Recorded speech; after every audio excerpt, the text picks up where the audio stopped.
Alright, y'all, it's me coming back at you again with another vid. Now, I saw Low Place's video on this particular subject or topic. Alright, now, Eleider Alvarez has suffered an injury which had prevented him from getting $1 million payday versus Badou Jack on the undercard of Mayweather versus McGregor. The fight that's coming up, the circus that's coming up August 29th, which is about a few weeks away, okay?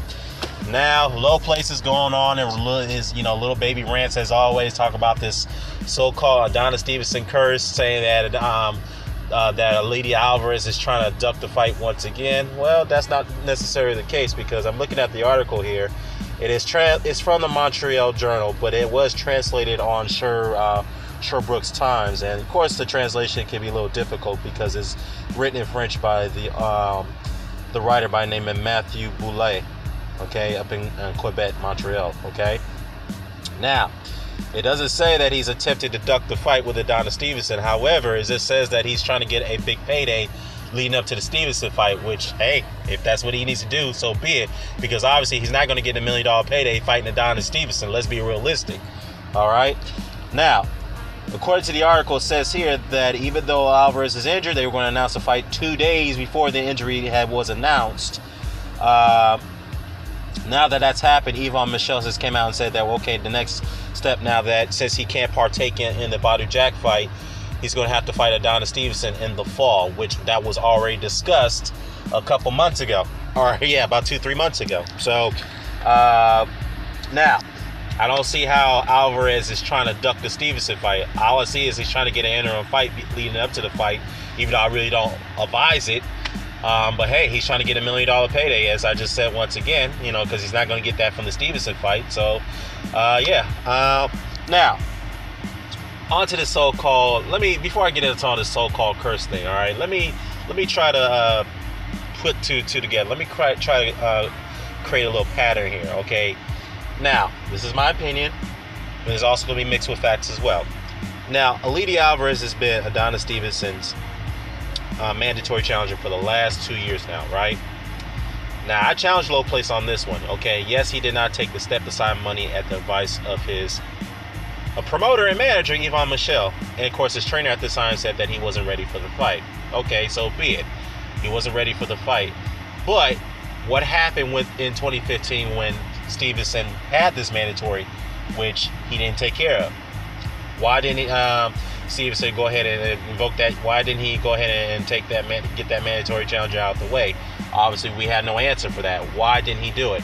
Oh, that doesn't matter. The fact is that Alvarez could have taken that fight 2016, but he elected to take the step-aside money. Okay, that's fine. He did.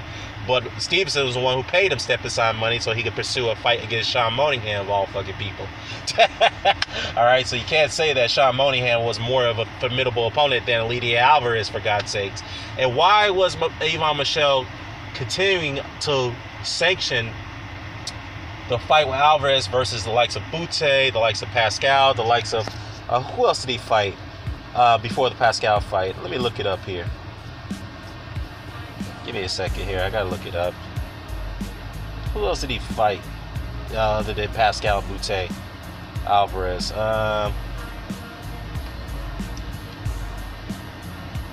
Let's see. I think he fought... Let me see. Okay, Robert Burrich, Norbert Dobrodsky, and then came Butte, and then came Pascal.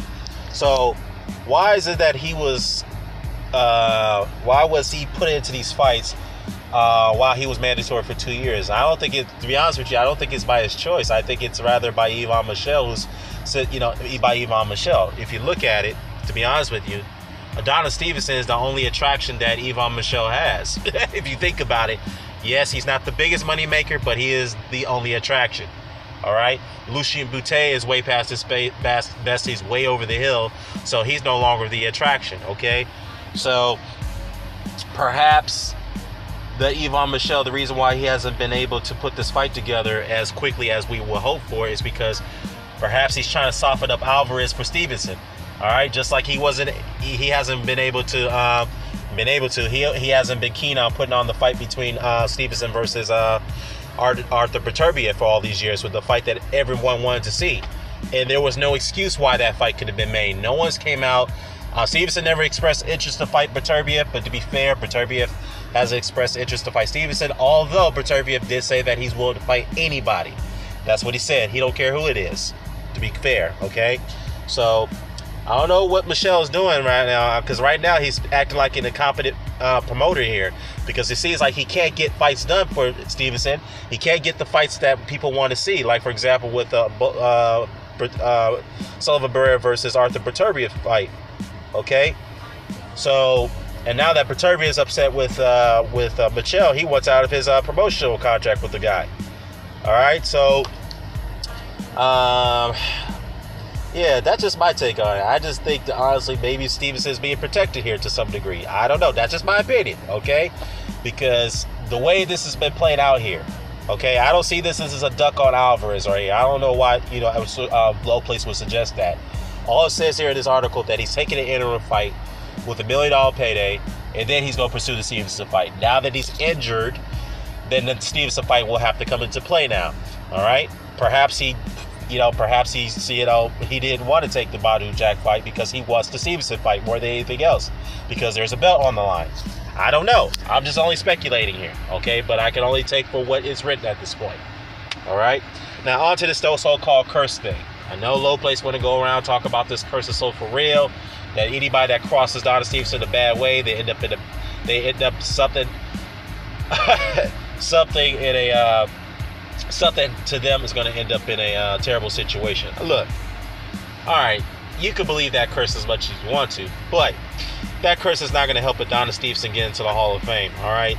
And that curse certainly did help him become one of the most revered champions of this modern time, because he hasn't. He has become one of the worst, or if not the most pathetic champions that we've seen in modern time. Or, that's a strong word.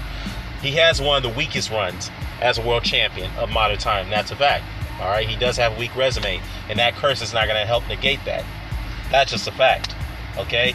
Now, if he retires today, he will not go down as one of the greatest light heavyweights of all time. That's just simple as that. Let me know what your thoughts is. I'm out. Excuse me. Let me know what your thoughts about this. I am out.